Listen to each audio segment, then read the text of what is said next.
والسلام على سيدنا ومولانا محمد خير الورى وعلى آله وأصحابه والمتأدبين بالتقوى. أما بعد فأعوذ بالله من الشيطان الرجيم. بسم الله الرحمن الرحيم. قال الله تبارك وتعالى في القرآن المجيد والفرقان الحميد: فانكحوا ما طاب لكم من النساء مثنى وثلاث ورباع فإن خفتم ألا تعدلوا فواحدة. صدق الله مولانا العظيم وبلغنا رسوله النبي الكريم الأمين ونحن على ذلك لمن الشاهدين والشاكرين والحمد لله رب العالمين. إن الله وملائكته يصلون على النبي يا أيها الذين آمنوا صلوا عليه وسلموا تسلیما. محبت کے ساتھ مل کے پڑھیے الصلاۃ والسلام علیکہ یا سیدی یا رسول اللہ وعلی آلک واصحابک یا سیدی یا حبیب اللہ. الصلاۃ والسلام علیکہ یا سیدی یا نبی اللہ وعلی آلک واصحابک یا سیدی یا نور اللہ.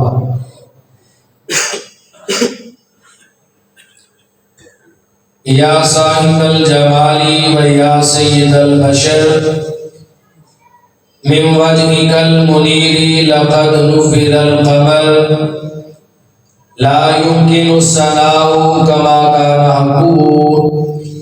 بعد از خدا بزرگ توئی قصہ مختصر اور کی محمد سے وفاتوں نے تو ہم تیرے ہیں. یہ جہاں چیز ہے کیا لوح و قلم تیرے ہیں. خالق کائنات کی حمد و ثنا کے بعد بارگاہ مصطفیٰ صلی اللہ علیہ وآلہ وسلم میں اپنی محبتوں، عقیدتوں، ارادتوں اور چاہتوں کا خراج پیش کرنے کے بعد سامعین و حاضرین السلام علیکم ورحمۃ اللہ وبرکاتہ. سامعین گرامی، ماہ جمادی الاول اپنی پوری آب و تاب کے ساتھ رواں دواں ہے. غالباً آج 15 یا 16 تاریخ ہے جمادی الاول کی. اس سے قبل 2 جمعے ہم نے رزق حلال اور حرام اور رزق حرام کی تباہ کاریوں کے بارے میں آپ کے سامنے احادیث نبویہ صلی اللہ علیہ وسلم سے چند باتیں گوشگزار کی تھی نصیحتاً. رب کائنات ہمیں اس پر بھی عمل پیرا ہونے کی توفیق نصیب فرمائے. اور آج کی اس جمعۃ المبارک کے اجتماع سے جو گفتگو ہے، اس گفتگو میں اپنے وقت کے اندر مختصر وقت میں آج نکاح کی اہمیت اور فضیلت کو بیان کروں گا. اور نکاح کے موقع پر ہمیں اپنے بچوں کا نکاح کس انداز میں، کس طریقے سے، کہاں منعقد کرنا چاہیے. حدیث پاک ہمیں اس بارے میں کیا حکم دیتی ہے. قرآن مقدس میں سورۃ النساء 4 سپارہ اس کی آیت نمبر غالباً 3 ہے. اللہ تبارک و تعالیٰ نے اس میں ارشاد فرمایا: فانکحوا ما طاب لکم من النساء.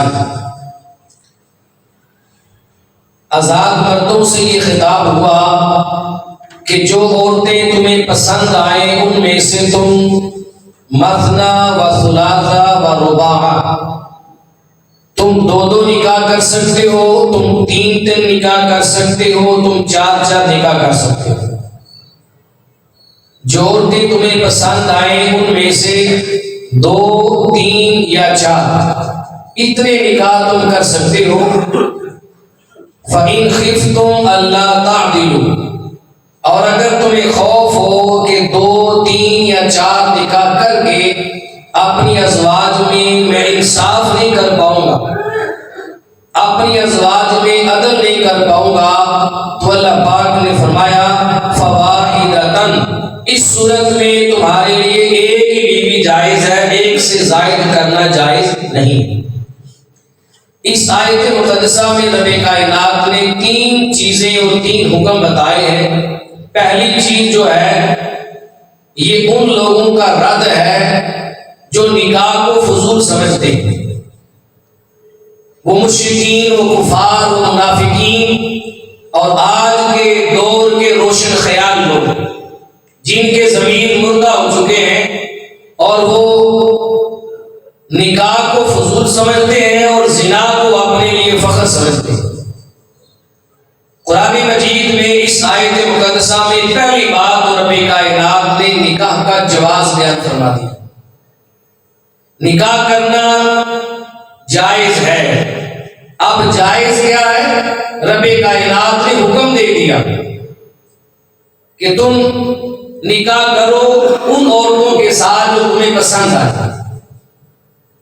دوسرا حکم یہاں اللہ تبارک و تعالیٰ نے ازواج کی تعداد کے بارے میں بتایا کہ ایک آزاد مرد کتنی بیویوں کے ساتھ نکاح کر سکتا، اس کی حد بندی کر دی گئی کہ زیادہ سے زیادہ ایک بندہ 4 شادیاں کر سکتا۔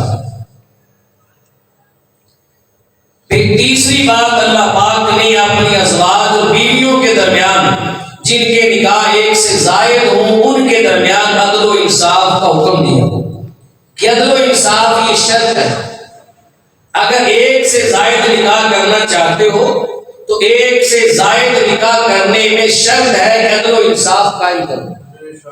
اگر عدل و انصاف قائم نہیں کر سکتے، فقط حسن و جمال کو دے کے دوسری شادی یا مال و دولت کو دے کے تیسری چوتھی شادی کر لیتے ہو تو کہا یہ تمہارے لیے پھر جائز نہیں، حکم قرآنی۔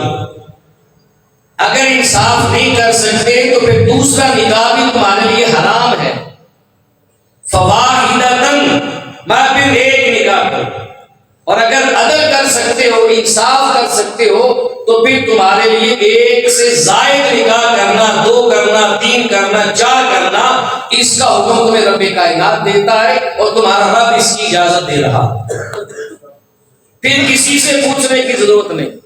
اب حدیث پاک میں آتا ہے، نکاح کی طرف جائیں تو دیکھیں آپ، صحیح بخاری کی روایت ہے، صحیح مسلم شریف کے اندر بھی یہ روایت ہے، سنن نسائی کے اندر بھی یہ روایت موجود ہے، سنن ابی داؤد کے اندر بھی، سیاستہ کی کتب میں، کنز الدمال کے اندر بھی ہے،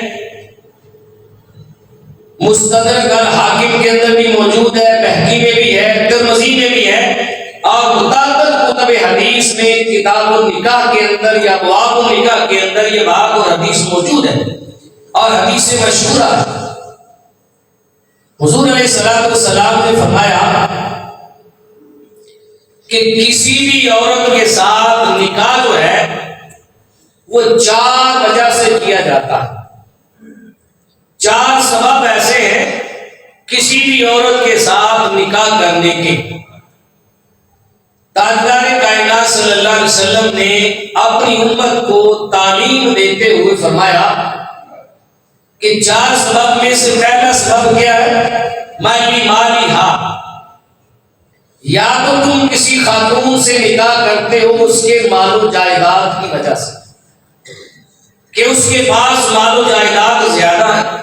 اہل عرب کے ہاں بھی یہ رواج تھا کہ یتیموں اور غریبوں کی کفالت کرتے تھے اور ان کا مال ہڑپنے کے لیے، ان کے مال پر قبضہ جمانے کے لیے جب وہ جوان ہوتے تو ان سے خود نکاح کر لیتے۔ اس غرض سے نکاح کرتے تھے کہ وہ مالدار ہیں، اس غرض سے پرورش کرتے تھے کہ ان کے پاس پیسہ اور جائیداد والدین چھوڑ دیتے۔ تو فرمایا مالہا، پہلی وجہ ہے کہ کسی کے ساتھ نکاح اس کے مال و جائیداد کی وجہ سے کیا جائے تاکہ بندہ امیر ہو جائے۔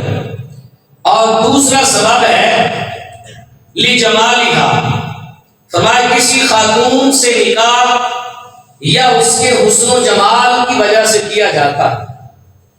انسان کی طبیعت کا میلان اس کے حسن و جمال کی طرف ہو جاتا ہے، وہ انسان کو اچھی لگتی ہے تو انسان کسی کے حسن و جمال کی وجہ سے اس عورت سے نکاح کرتا ہے اور نکاح کا پیغام بھیجتا ہے۔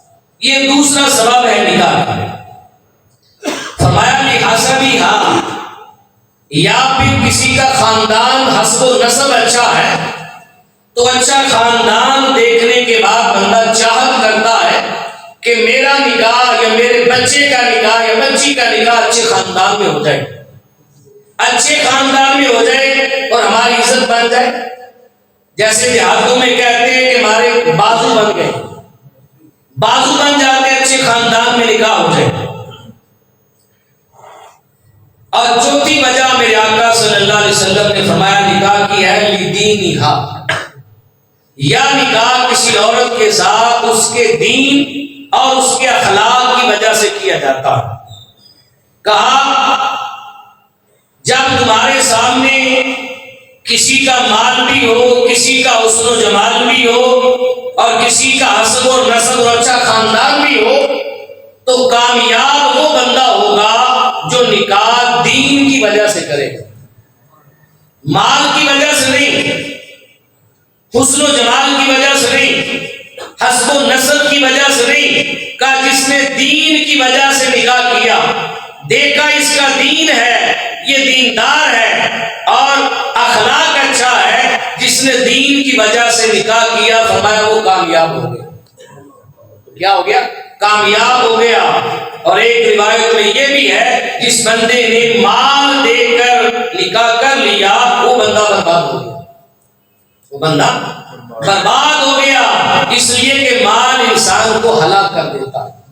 تاجدار کائنات صلی اللہ علیہ وسلم نے اپنی امت کو تعلیم اور ترغیب دی کہ جب بھی نکاح کرو، اپنا کرو یا اپنے بچوں کا نکاح کرو تو حسن و جمال، مال اور حسب و نسب کی وجہ سے نہ کرو بلکہ اس کا دین دیکھ کر نکاح کرو۔ اللہ اکبر کبیر۔ ایک حدیث پاک میں آتا ہے کہ حضور علیہ الصلوۃ والسلام نے فرمایا اگر تمہیں کوئی پیغام نکاح بھیجے، تمہیں کوئی نکاح کا پیغام بھیجے، نکاح کرنے کے لیے پہلے زمانے میں پیغام دیے جاتے تھے، آج تو والدین رشتے تلاش کرتے ہیں نا، پہلے زمانے میں گھر بیٹھے ہوتے تھے، پیغام آتا تھا نکاح کا۔ اگر تمہیں کوئی پیغام نکاح بھیجے تم دیکھو اگر وہ دیندار ہے، اس کا اخلاق اچھا ہے تو کہا اسے کبھی منع نہ کرو وہاں نکاح کرو، حسن و جمال نہ دیکھو۔ ابو داؤد شریف کی روایت میں ہے ایک صحابی نے حضور کے سامنے عرض کی یا رسول اللہ میں نے خاتون کو نکاح کے لیے پسند کیا ہے، وہ خوبصورت ہے، مالدار ہے، آقا کیا میں وہاں نکاح کر لوں؟ حضور علیہ الصلوۃ والسلام نے میں نہیں، تم نکاح نہ کرو۔ پھر عرض کی یا رسول اللہ وہ خوبصورت ہے، مالدار ہے، میرا جی چاہتا ہے وہاں نکاح کر لوں، فرمایا نکاح نہ کرو۔ تیسری مرتبہ کہا تو تاجدار کائنات نے پھر فرمایا نکاح نہ کرو۔ وجہ پوچھی گئی تو میرے آقا صلی اللہ علیہ وسلم نے فرمایا وہ خاتون جس کا رنگ کالا ہو لیکن وہ دیندار ہے، اخلاق اچھا ہے اور اس کے ہاں سے تمہیں اللہ اولاد دینے والا ہے، وہ خاتون تمہارے لیے حسین و جمیل خاتون سے بھی اور مالدار خاتون سے بھی بہتر ہے۔ حضور نے دو عورتوں کو ترجیح دی، ایک وہ ہے کہ جس کا دین اور اخلاق ہو اور دوسرا فرمایا جس کے ہاں اولاد پیدا ہونے کے زیادہ چانس ہیں۔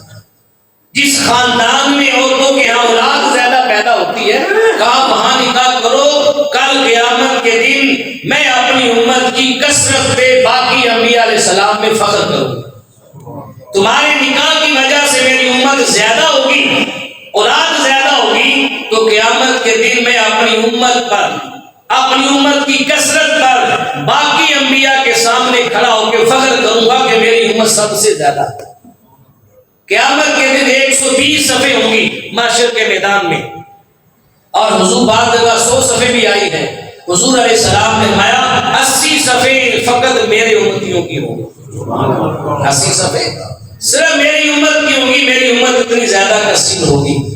یہ نکاح کی ترغیب تاجدار کائنات صلی اللہ علیہ وسلم نے دی ہے، لہذا نکاح کرنا ہو تو نکاح کے لیے پہلے اچھی بیوی تلاش کریں، جو اچھی بیوی بن سکے، اچھی خاتون بن سکے، وہاں نکاح کریں، جس کا اخلاق اچھا ہو، جس کا دین اچھا ہو۔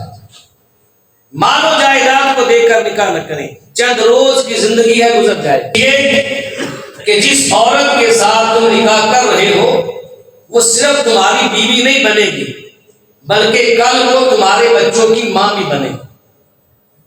یہی وجہ ہے کہ بہت بڑے شاعر تھے ابو الاسود الدولی، انہوں نے اپنے بچوں سے کہا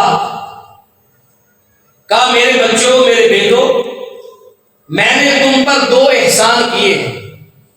ایک احسان میں نے تمہارے پیدا ہونے کے بعد کیا ہے، اور ایک احسان میں نے تم پر تمہارے پیدا ہونے سے پہلے کیا تھا۔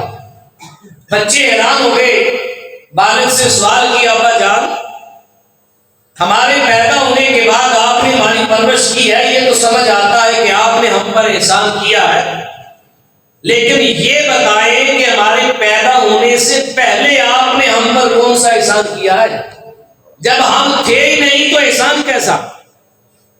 باپ نے کہا بیٹا میں ایک شاعر ہوں، اور شاعر کے مزاج میں خوبصورتی ہوتی ہے۔ جب میرے نکاح کا وقت آیا تو میرا مزاج یہ چاہتا تھا کہ میں کسی حسین و جمیل اور خوبصورت خاتون کے ساتھ نکاح کروں، میرا مزاج یہ کہتا تھا، لیکن میں نے اپنے مزاج کو ترک کیا۔ میں نے سوچا کہ میرے مزاج کے مطابق مجھے حسین و جمیل بیوی تو مل جائے گی، اور اگر کل کو یہ میرے بچوں کی اچھی ماں ثابت نہ ہوئی تو پھر میں نے اپنے لیے حسین و جمیل بیوی تلاش نہیں کی، میں نے اپنے بچوں کے لیے اچھی ماں تلاش کی ہے۔ میں نے اپنے نکاح سے پہلے، اپنی شادی سے پہلے یہ سوچا اور یہ تلاش کیا کہ وہ عورت دیکھوں جو کل میرے بچوں کی اچھی ماں بن سکے۔ تو میں نے اپنے بچوں کے لیے اچھی ماں تلاش کی، کہا بچوں یہ میرا تم پر وہ احسان ہے جو میں نے تمہارے پیدا ہونے سے پہلے کیا تھا۔ آج تمہیں اچھی ماں نے جنم دیا ہے، اچھی ماں کی گود میں کھیلے ہو، اچھی ماں کے بازو میں پرورش پا رہے ہو، آج تمہارا اخلاق بھی اچھا، تمہارا دین بھی اچھا، تمہارا کردار بھی اچھا۔ کل جب ہم دنیا سے چلے جائیں گے اور قبر میں جائیں گے تو قبر میں جانے کے بعد ہمیں کسی چیز کی فکر نہیں ہوگی، اس لیے کہ ہم اچھی اولاد چھوڑ کے جا رہے ہیں، اچھا سرمایہ چھوڑ کے جا رہے ہیں۔ کہا تم اچھے کام کرو گے تو اولاد کی اچھائی کے اندر والدین کا بھی حصہ ہوتا ہے، کہا خود بخود ہمیں قبر میں ثواب ملتا رہے گا۔ تو اچھی بیوی تلاش کرنی چاہیے نکاح سے پہلے، یہ بھی سوچنا چاہیے جو کل کو میرے بچوں کی اچھی ماں بن سکے، یہ شریعت نے حکم دیا۔ حدیث پاک میں آتا ہے، صحیح بخاری اور مسلم کی متفق علیہ روایت ہے، ابو داؤد شریف میں یہ روایت ہے، امام حاکم نے المستدرک کے اندر روایت کیا ہے، اور مسند امام اعظم ابو حنیفہ رحمۃ اللہ تعالی علیہ کے اندر بھی یہ روایت ہے۔ حضور علیہ السلام نے فرمایا کہ 3 چیزیں جو ہیں وہ بندے کے لیے خوش بختی کی علامت ہے، اور 3 چیزیں جو ہیں وہ نحوست کی علامت ہے۔ 3 خوش بختی اور نیک بختی کی علامت ہے، سعادت مندی ہے، فیروز بختی ہے، اور 3 چیزیں نحوست ہیں۔ پوچھا گیا یا رسول اللہ وہ 3 چیزیں کون سی ہیں جو نیک بختی کی علامت ہیں؟ تو تاجدار کائنات صلی اللہ علیہ وسلم نے فرمایا وہ 3 چیزیں، ایک اچھا گھر ہے، دوسری اچھی بیوی ہے، اور تیسرا اچھی سواری ہے۔ جس کا گھر اچھا ہو، اس گھر کے اندر کسی قسم کی کوئی پریشانی نہ ہو، کوئی تکلیف نہ ہو، گھر والوں سے یا باہر والوں سے یا معاشرے سوسائٹی سے جہاں کوئی تکلیف نہ ہو وہ گھر اچھا ہے، خوش بختی کی علامت ہے۔ اور وہ بیوی جو بد اخلاق نہ ہو، بد کردار نہ ہو، بد زبان نہ ہو، اپنے شوہر کی بات کو چھوڑ کے دوسروں کی باتوں کو ترجیح نہ دیتی ہو۔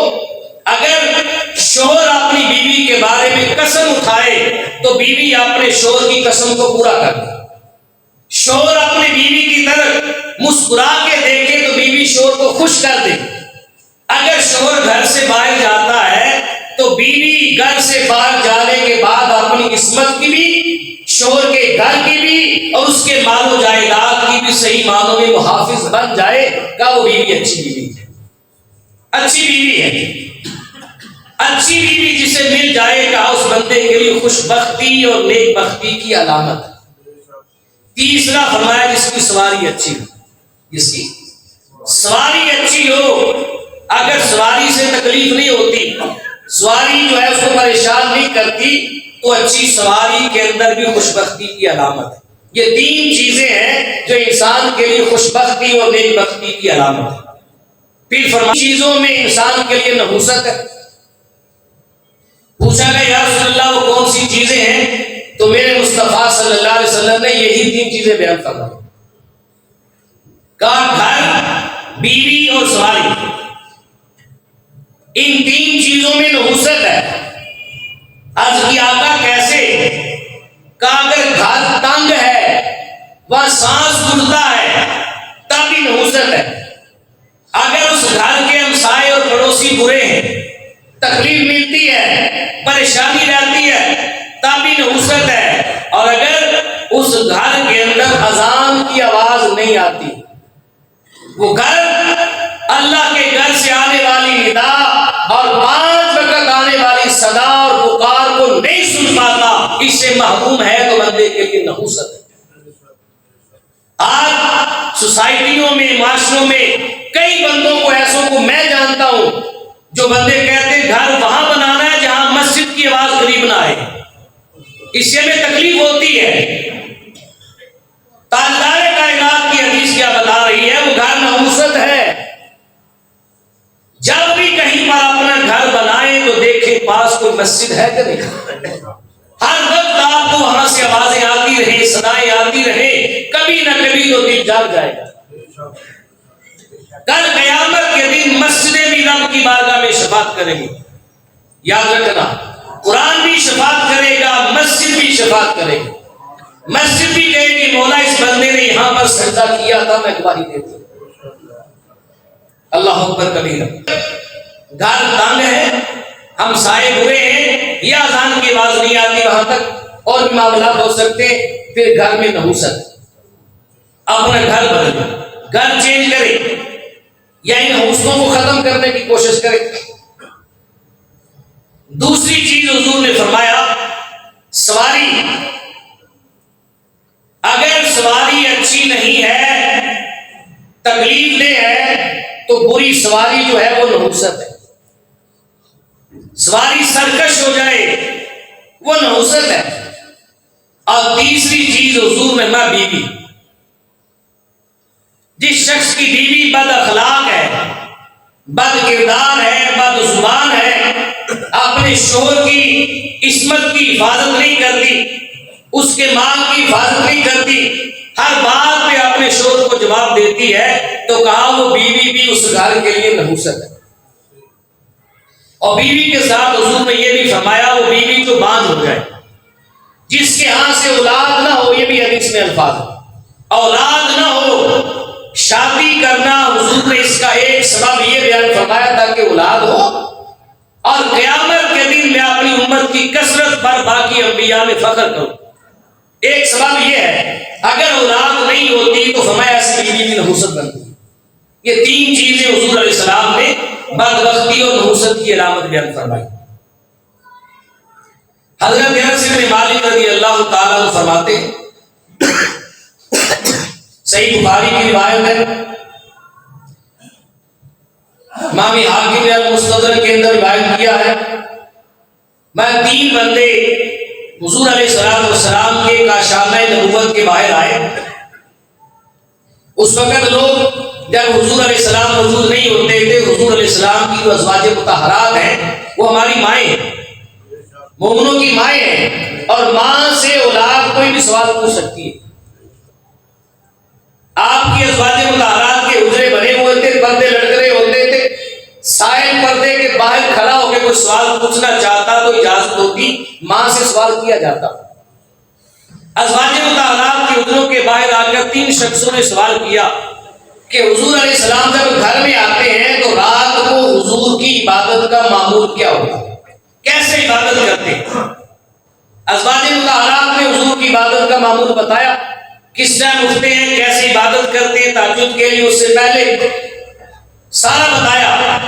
جب انہوں نے سنا تو حیران رہ گئے کہ امام الانبیاء اتنی زیادہ عبادت کرتے ہیں رات کو۔ ان میں سے ایک سائل نے کہا کہ میں آج کے بعد قسم اٹھاتا ہوں ساری رات میں اللہ کی بارگاہ میں نماز میں کھڑا رہوں، رات سو گئی نہیں، پوری رات عبادت کروں گا۔ دوسرے نے کہا کہ میں بھی عہد کرتا ہوں آج کے بعد ہر روز میں روزہ رکھوں گا، کوئی دن بغیر روزے کے نہیں گزاروں گا، عبادت کروں گا۔ اور تیسرے نے کہا کہ میں بھی اس بات کا عہد کرتا ہوں کہ میں عورتوں سے الگ رہوں گا، میں نکاح نہیں کروں گا، میں شادی نہیں کروں گا تاکہ شادی کے جھنجھٹ میں پڑھ کر، اولاد کے معاملات میں پڑھ کر میری عبادت ضائع نہ ہو جائے۔ میں شادی نہیں کروں گا، دن رات فقط عبادت ہی کروں گا۔ وہ یہ باتیں آپس میں کر رہے تھے، تاجدار کائنات تشریف لے آئے۔ میں صحابہ میں نے تمہاری باتیں سن لی، کہا میں نے تمہاری باتیں سنی ہیں، مجھے دیکھو، کہو تو میں اللہ تعالیٰ سے تم سب سے زیادہ ڈرتا ہوں اور تم سب سے زیادہ تقوی والا ہوں، پرہیزگار ہوں، اس کے باوجود میں نمازیں بھی پڑھتا ہوں، میں روزے بھی رکھتا ہوں، اور میں نے شادیاں اور نکاح بھی تم سب سے زیادہ کیے، سب سے زیادہ کیے۔ یہ بات کہنے کے بعد تاجدار کائنات نے پیغام دیا اور اعلان فرمایا، کہا صحابہ یہ تمہارے لیے بھی اور ساری امت کے لیے پیغام ہے کہ النکاح سنتی، النکاح من سنتی، فمن راغب عن سنتی فلیس منی، کا نکاح میری سنت ہے اور جو بندہ میری اس سنت سے منہ پھیرے گا وہ میرا امتی نہیں، کہا وہ میرا امتی نہیں ہے، وہ ہم میں سے نہیں ہے۔ کہا نکاح کرو، نکاح کے ذریعے تمہاری اولاد پیدا ہو، کل قیامت کے دن میں اپنی امت کی کثرت پر انبیاء میں فخر کروں گا، کہا میرا سر فخر سے بلند ہوگا کہ میری امت سب سے زیادہ ہے۔ تو نکاح کی ترغیب دی گئی، نکاح کی تعلیم دی گئی۔ ہم پر میرے آقا نے فرمایا، صحیح بخاری کی روایت ہے، کہا الدنیا کلھا متاع، دنیا سارا کا سارا ساز و سامان، دنیا سارا کا سارا متاع ہے، ساز و سامان ہے، اس میں فائدہ ہے پر اس کا فائدہ عارضی ہے۔ پھر فرمایا وخیر متاع دنیا، دنیا کا سب سے بہترین سامان اور دنیا کا سب سے بہترین فائدہ زیادہ جاننا چاہتے ہو کیا ہے؟ عرض کی آقا کیا ہے؟ تو فرمایا المرأۃ الصالحہ، دنیا کا سب سے بہترین فائدہ جو ہے وہ نیک اور صالح بیوی ہے۔ جس بندے کو نیک اور صالح بیوی مل جائے اس بندے کو دنیا میں سب سے بڑا بہترین فائدہ مل جائے۔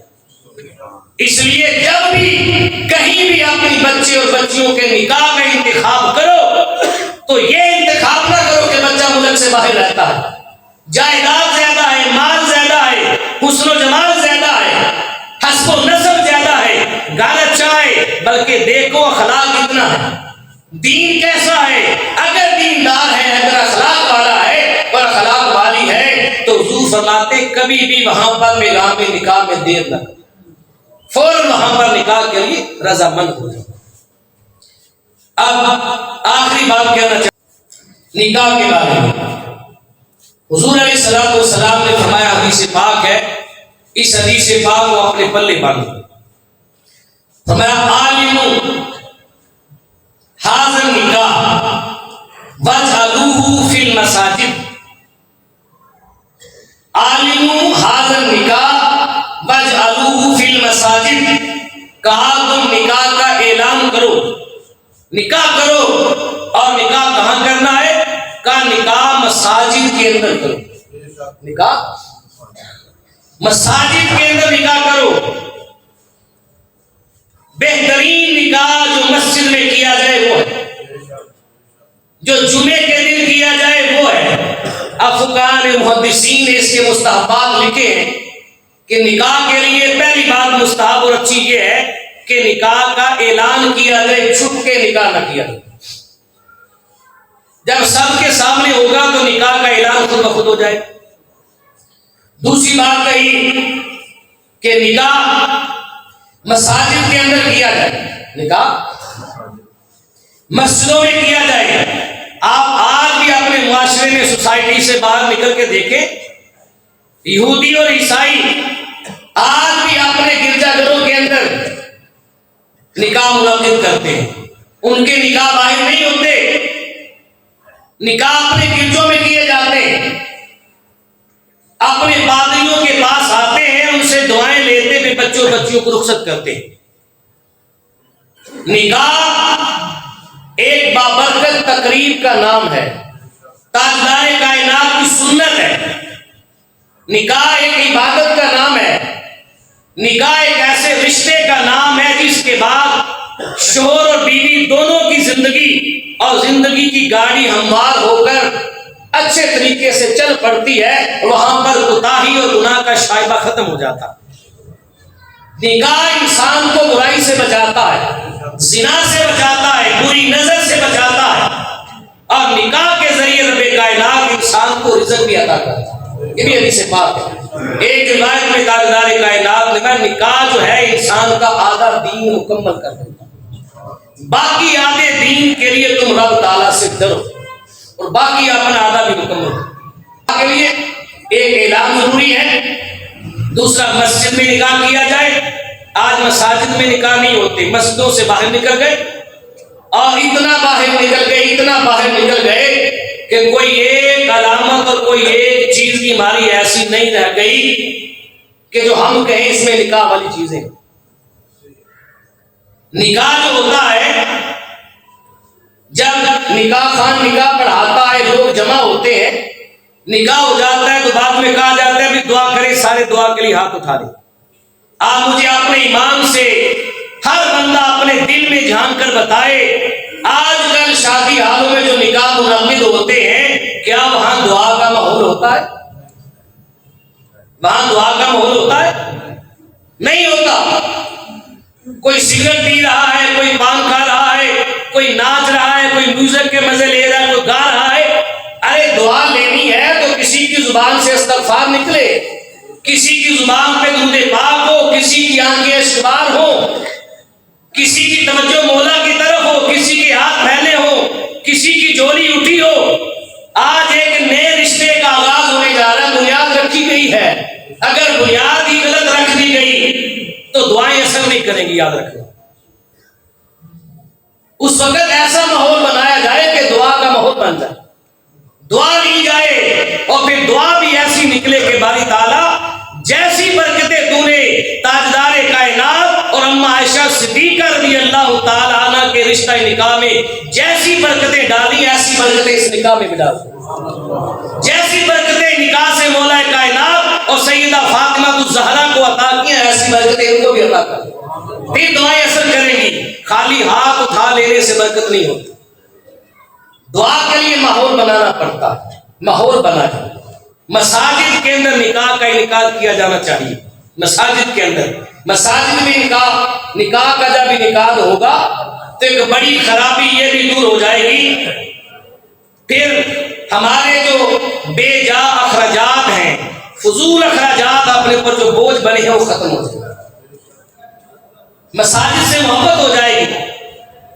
اللہ کے گھر میں نکاح ہوگا تو برکتیں ہوں گی۔ حضور نے صحابہ کے کتنے نکاح بڑھائے، نکاح مسجد میں ہوتا تھا۔ حضور کی اپنی صاحبزادی سیدہ فاطمہ الزہرا سلام اللہ علیہا کا نکاح مسجد میں ہوا، تاجدار کائنات صلی اللہ علیہ وسلم کا اپنا نکاح مسجد میں ہوا۔ پھر دوسری بڑی بات، یہ کسی پہ طنز نہیں ہے، ایک اصلاح کے لیے بات کر رہا ہوں، یاد رکھیں، نکاح کے اندر صرف ایک دعوت ہوتی ہے، صرف ایک دعوت، جس کا حدیث پاک میں ذکر ہے، دوسری کسی دعوت کا ذکر نہیں نکاح کے اندر۔ نکاح میں صرف ایک دعوت ہے، وہ دعوت ولیمہ، بس وہ دعوت ولیمہ ہوتی ہے۔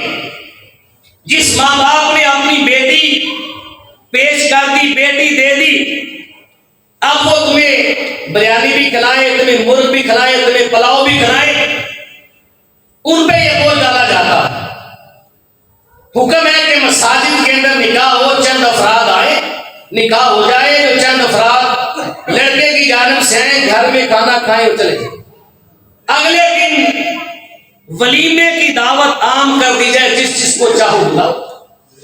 ولیمے کی دعوت کا ذکر قرآن و سنت میں ہے، نکاح کی دوسری دعوت کا ذکر نہیں، کہیں بھی نہیں ہے۔ یہ ہمارے اوپر بوجھ ہے، یاد رکھیں۔ آج ہوتا کیا ہے، دولہے والے آتے ہیں اور ساتھ چھوارے لے کے آتے ہیں بانٹنے کے لیے، چھوارے دولہے والے بانٹ رہے ہیں اور مرغ پلاؤ جو ہے، بریانی وغیرہ، وہ بچی والے کھلا رہے ہیں۔ نکاح جو ہوتا ہے ایک گھر کو، بچے کے گھر کو آباد کرنے کے لیے ہوتا ہے۔ کیا دولہے کا گھر آباد ہو رہا ہے، خوشی اس گھر میں ہے، کھانے وہ کھلائے، دعوت وہ کرے۔ بچی والوں کے گھر میں جا کر پوچھو باپ پہ کیا بیت رہی ہوگی، ماں کیسے سسکیاں لے لے کے رو رہی ہوگی، کلیجہ پھٹ رہا ہوگا، اظہار نہیں کرے گی، اندر سے دل مر چکا ہوگا۔ بھائیوں سے پوچھو کیسے چپ کے رو رہے ہوں گے۔ ان کے گھر میں خوشی کا ماحول نہیں ہوتا، ان پہ دعوت ڈال دی جاتی ہے، اور جن کا گھر آباد ہونے جا رہا ہے وہ صرف سوارے باندھ کے چلے جاتے ہیں۔ دعوت جو ہے وہ ولیمے کی دعوت ہے، ولیمے کی۔